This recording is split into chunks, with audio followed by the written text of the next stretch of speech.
Welcome to the Farmish Kind of Life podcast, where we talk about homesteading stuff and life stuff and everything in between. Join me, Amy Dingman, as we explore big questions on a little farm. Hey everybody, welcome back to the Farmish Kind of Life podcast. This is episode 276. It is April 29th, 2024. I am your host, Amy Dingman, coming to you from central Minnesota at Clucky Dickens Farm, where I have chickens and ducks at this moment. That's all I have, chickens and ducks. I got rabbits that will be arriving soon. I think we're taking a year off from pigs. My husband and I have discovered, you know what, when it's just my husband and I, we have one boy who is still living at home, but mostly his pillow is here. He's working full time and off doing his things, and so doesn't often eat here. So we're kind of down to, I would say, 2.5 people living here, and food changes, groceries change, and so we normally will raise 2 to 4 pigs every year, and we have decided, you know what? We don't need to raise 2 pigs every year because we're not going through the pork that fast. And I don't want to raise just 1 pig because I want the pig to have a buddy friend, right? So we need to raise 2. And so I think we're actually taking a year off from pigs this year. But that's fine. We've got a lot of stuff that's going on in our little barn. We have 2 barns here at the farm. We have a big barn and a little barn. And we're doing some shifting this year. We have a lot of stuff. We're going to be moving from the big barn to the little barn. And that's a story that's coming up. The reasons for that, not a story I'm going to tell today, but it's coming up. But it's keeping us busy. Got a lot of projects going on in that little barn. Lots of stuff happening this year. Not at all the projects we thought we were going to be doing this year, but ain't that the way life goes? What is the topic we're going to be tackling today? I think we're going to call it something like, here's the best reason to prep. I don't know. I never know what I'm going to title my episodes. We could also title this something like, do better so you can help better. Today, I'm going to be talking about that whole every man for himself mentality that persists in some of the homesteading communities and some of the prepping communities, and how I just don't get it, and how I think some folks are looking at this whole thing wrong. Yeah, wrong. So that's what we're going to talk about today. But before that, what's been happening on the Lifestead? I'm going to tell you what. I looked out my window the other day. I live on a gravel road, a dead-end gravel road, and I looked down and I saw peacocks walking down my road. 2 boys, 2 beautiful, huge blue peacocks. And I did a double take because normally when I look out my window, if I see large birds, they are wild turkeys. And these were definitely not wild turkeys. They were bright blue. And I thought, what the heck? Why are there peacocks? I don't have peacocks. Peacocks are not an animal that I would ever have on my farm. But there were peacocks. I have no idea where they came from. We do have people kind of in the area that have peacocks, but they're about 5 miles away. And so I'm not sure what the wandering area of a peacock is. But for the last week or so, every so often, we'll look out and we'll see some peacocks hanging out on the gravel road, doing what peacock boys do. I don't know. They're just on a bro adventure. So we'll see how long they hang around. It's always an adventure. You never know what's going to happen on the farm. What else? I'm going to direct you all over to Living Free in Tennessee, which a lot of you probably listen to and know about. But Nicole just had her 2024 spring workshop. Now, spring workshop is awesome. It's a super great, just long weekend of workshops and sessions and networking and community building and karaoke. What do we say, karaoke or karaoke? I don't even know. I think it depends where you're from. But a really great time. I was not able to go this year. I was supposed to be on a work trip actually in Texas during that time, which fell through, so I didn't go anyway, but wasn't able to go to the LFTN spring workshop. But the really cool thing is that Nicole puts the sessions on her YouTube channel. And so if you head to her YouTube channel, you will be able to see some of the really cool sessions that happen. So I was actually sitting here at my desk stuffing envelopes for the Farmish paper to be mailed out, and I was watching live streams of the sessions that were happening at the Living Free in Tennessee Spring Workshop. So that was super fun. So head over there and take a listen. Lots of different topics, lots of different things you can listen to. So check that out. On the topic of live streams, I am strongly considering going back to doing a couple live streams a month. And the reason that I do that, I have a love-hate relationship with live streams, which is funny because I just told you to go watch Nicole's live streams from the workshop. The thing that I have realized with some live streams is that live streams should be a conversation between the people who are watching your live stream and yourself. And there are some topics that I would like to discuss. There are some topics I would like to cover that I don't think it's going to be as cool to listen to if it's just me. I would rather that it's an actual conversation with other people, not in the sense that I want to make it an interview with a lot of other people, because I've done interviews before, but I just think there are some topics coming up that would lend themselves very well to being live streams. So stay tuned for that. If I live stream right now, it's probably just going to be on YouTube. I know that I can stream that to every freaking channel that's out there, every, platform. But I'm still trying to build my watch hours on YouTube, y'all. And so it's probably going to be one of those things where I say, if you want to be involved in this, this live stream and have a conversation, then you're going to have to go to YouTube. Trying to soak up all those hours there still.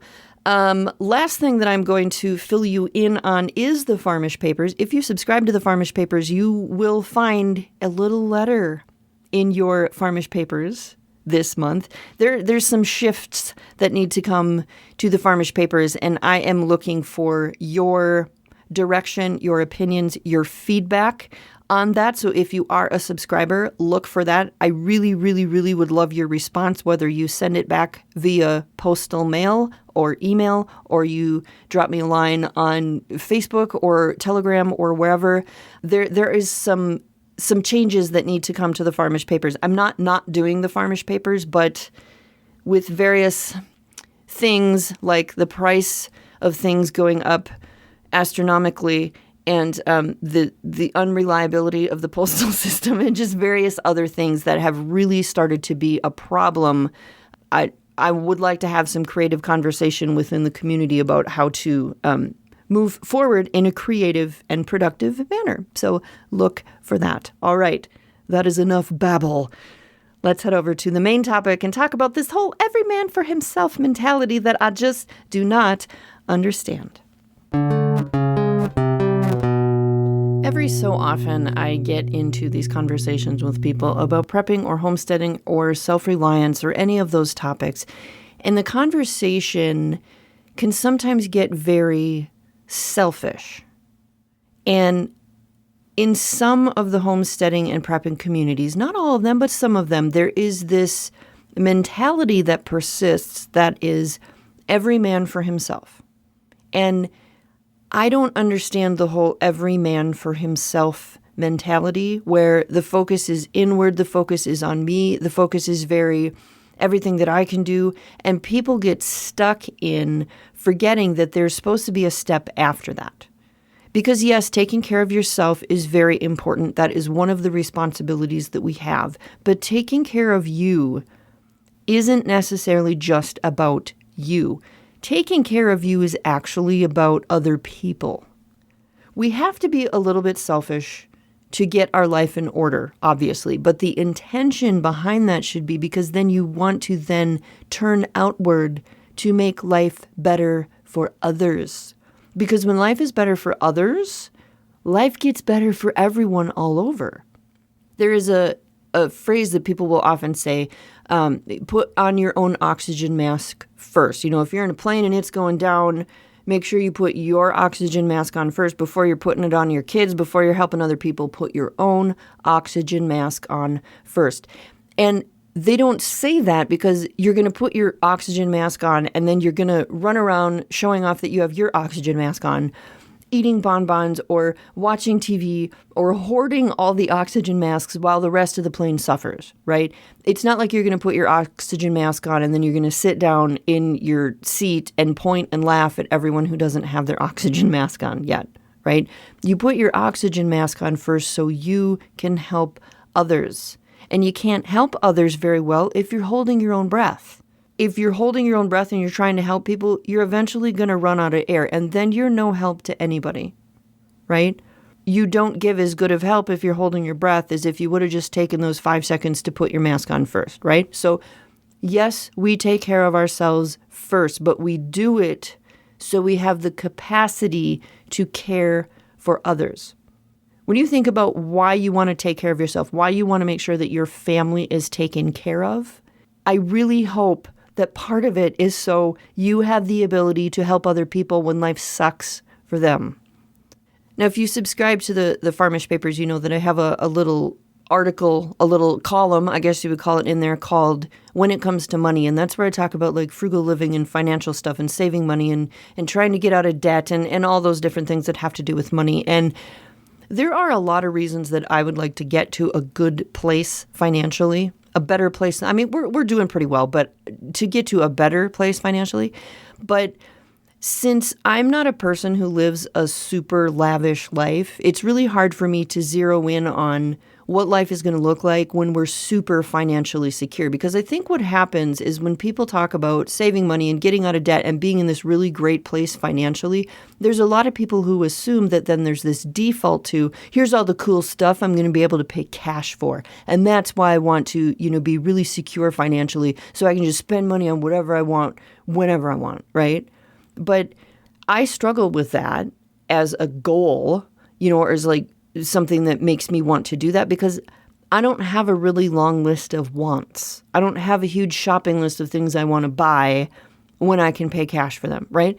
But I was thinking about this, and sometimes I think the best part about getting to a decent place financially is so you have the freedom to be on the flip side of where my husband and I were like 17-ish years ago. It's when you're going to have the financial stability to help someone else when they need it. So here's a little story time for you.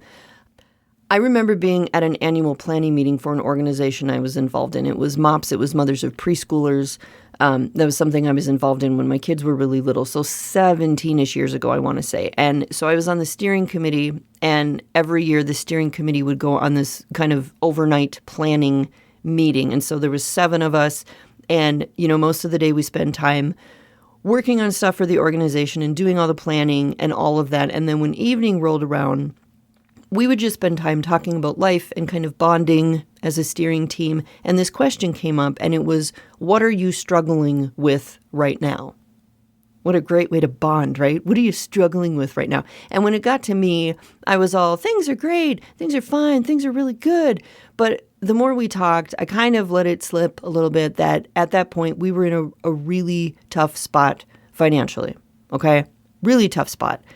And somehow one of the gals who was there, who was actually the gal that I had ridden with to the event, she kind of picked up on the fact that it was definitely worse than I was letting on. Like financially, we were in a much worse spot than I was really saying we were. And on the way home from that planning meeting, she says, hey, I got to stop at Target. And I'm like, okay. And she says, can I grab some things for you? And I was like, no, you don't have to do that. And she says, you know what? I have a $10 gift card that someone gave me for my birthday, and I don't really need it. And so can I use that to buy some necessities for you? And I told her, no, you don't have to do that, right? Because pride and all of that, right? And we go into the store because she's got stuff she needs to get, and she just starts grabbing all this stuff off the shelf for me, like toothpaste, laundry soap, bar soap, shampoo, toilet paper, a treat for the kids. And she says, how about dish soap? Do you need dish soap? And I watch her put all this stuff in the cart, right? And I know that it ended up to be way more than $10. And I suspect that there was never a gift card that she was spending. And I've never forgotten that. Ever. So when I think about getting to a better place financially, I think about that experience. I think about how she was able to just give when she felt it was needed. And that kind of stuff is what keeps me going in my quest to be more financially responsible and more secure and save money and pay this off and do all of that. Like, we're in an okay place. Like, I'm happy with where we are, but you can always do better, right? And so that's what I think about. When I think about being self-reliant, when I think about preparing, when I think about getting in a good place financially, those are the things that entice me to do better. It's not all the great things I'm going to have. It's, man, wouldn't it be cool to be able to help people just at the drop of a hat, to be that secure that you could just do that. You can't be the person who brings extra eggs and produce to work or church or softball practice or wherever you go if you don't have extra eggs and extra produce. And you don't have extra unless your family is taken care of. It's extra because it's more than what you need. And if your family is cared for and your family has what they need, there is a generosity that you can tap into that is just fabulous. Fabulous. Likewise, you don't have time to sit with a friend if your own life is in shambles. Meaning when your friend is in a tough spot and they just need you to sit and listen and be a friend and give advice or just listen and be a shoulder, whatever. It's a lot easier for you to do that when your own life is okay. When your own life is going awesome and you've got the capacity mentally, emotionally to sit with that friend. We need to take responsibility to make our life okay. Like that is our responsibility. It's your responsibility to make your life okay, so then you can then help take care of others when life punches them in the throat, as often happens because life is life. And the popular narrative out there is that the people who do well in life and survive, it's because they're the people who made all the right choices. They were responsible, they did all the right things, and now, ta-da, life is great. And the people who are in a pickle and the people who are on the struggle bus are there because basically they suck at life, right? That's the narrative that we often hear. That's the narrative that's really easy to push forward. It's a really easy narrative to get wrapped up in. And here's why. Because if you're on one side of that narrative or the other, whichever one happens to work best for you, that makes it really easy to subscribe to that narrative. People who do well are because they made all the right choices, and people who suck are because life sucks for them and everything's hard and terrible and they made bad choices. Whatever. And yes, there are people who are irresponsible. Yes, there are people who make terrible choices. Yes, there are people who game the system. Yes, there are people who fill in the blank with whatever you want to fill it in with, whatever you're thinking right now, right? Fill it in. There have always been those people. There will always be those people. But the larger story is not that easy. There are a lot of things you cannot control in your life. If you are listening to this podcast, if you have ears to hear this podcast, I guarantee that you have been through a time in your life where you woke up and you're like, what the actual hell is going on? How did we get here? I did not choose this. I did not plan for this. How did this happen? This is not how it was supposed to go. We've all been there, right? We've all been in that situation. And every so often, we all need people to help. When you are strong, someone can stand on your shoulders. When your business is doing well, you have the capacity to help out someone else's business. When you have enough food, you can help other people with their food. When you do the things that you need to do to assure in whatever way you can that you are taken care of, that is helping other people in a roundabout way. It's not about you. It's not completely about you, okay? If you are filling your basement with stuff and you are hoarding everything, you have all the things and it's like, gimme. I got to stack, I got to store, I got to do all this. It's all about me. It's all about me having the stuff. If you're doing that and you're a selfish jerk, you're going to die alone. And I guess if that's your plan, have at it. And that's a really blunt way to say it. But honestly, have you thought about it? Have you thought about what your intention is here? When you get all sucked into being self-reliant, being self-sufficient, having it all, doing all this myself. I'm going to be right here on my property and it's all about me and I don't need anybody else and I'm not going to help anybody else and screw the rest of the world. Have you thought about that? Friends of mine have a friend, and I've never met him, but they talk about him every so often. And he is like this hardcore prepper, like crazy prepper. We could make a TV show about this man. And my friend asked him one day when he's talking about all this prepping stuff that he's doing and, showing him all the stuff he has, and it's all super secret and I can't tell anybody. I'm only telling you because you're my friend, and, just all this stuff. And my friend listens to all the stuff this guy is saying. And he, at the end, he says, okay, but here's the thing. If the end of the world is coming, my friend, what makes you want to live through it? I mean, at that point, what's the point? To say that you could survive in a bunker with a bunch of food? What do you do when you come out and there's nobody left? What's the point? Who's going to be there to give you a gold star? You're going to be all alone. Figure out what you need. Get yourself to a good place, mentally, physically, spiritually, all the things, and then loosen your grip a little bit. We need other people. Community is so important. We need other people. And it's hard to figure out where that line is because we're in a time where everyone hates everybody, right? Everybody hates people. You see that all the time in social media. It's too people-y out there. I hate people. I can't stand people. I don't want to be with people. I don't want to go out in the general public. We fantasize about running off to the woods so we can be by ourselves and not have to deal with anyone, right? Let me tell you something. The woods are not that big. And running away from people is never going to happen long term. You can do it on a vacation for sure, but it ain't going to happen long term. And if it did, you would be bored. You would be lonely. You would be depressed. At some point, it would get really old being by yourself. We are responsible for taking care of ourselves, but not in a way that means screw the entire rest of the world. I think we're responsible for taking care of ourselves because it allows us to make some part of the world better, our little corner of the world. And I'm not saying you need to give money to the panhandlers. I'm not saying you need to, whatever the thing is you're thinking right now that you're like, oh, great, Amy, now you're telling me I got to go out and help the whole world and blah, blah, blah. And you've got all these yeah buts and yeah buts and yeah buts. I'm not telling you how to help. I'm not going to tell you how to help. That's on you. But there are a million ways we can serve other people. And most of them are not dramatic. Most of them are not newsworthy. They are just things people used to do in communities to make sure their community was strong. We take care of ourselves so we can take care of other people, whoever you choose. And you don't even have to be noisy about it.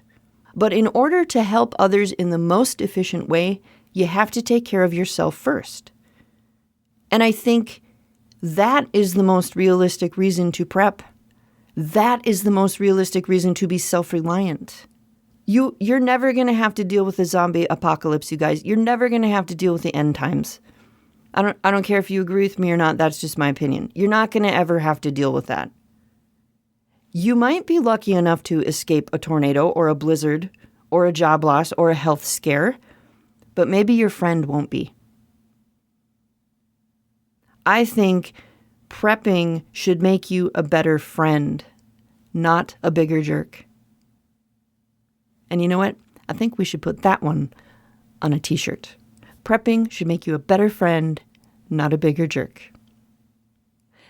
That's what I have for you today, guys. Hopefully you got some deep thoughts out of this and you'll take that through the week and do some more thinking about it. Take care of yourself so you can help take care of other people. Have an awesome week, you guys, and I will talk to you again soon. Hope you enjoyed the show today. To continue the conversation, visit our website at afarmishkindoflife.com. Find A Farmish Kind of Life on social media or drop me an email at amy@afarmishkindoflife.com. Peace, love, and bacon, y'all. Stay farmish.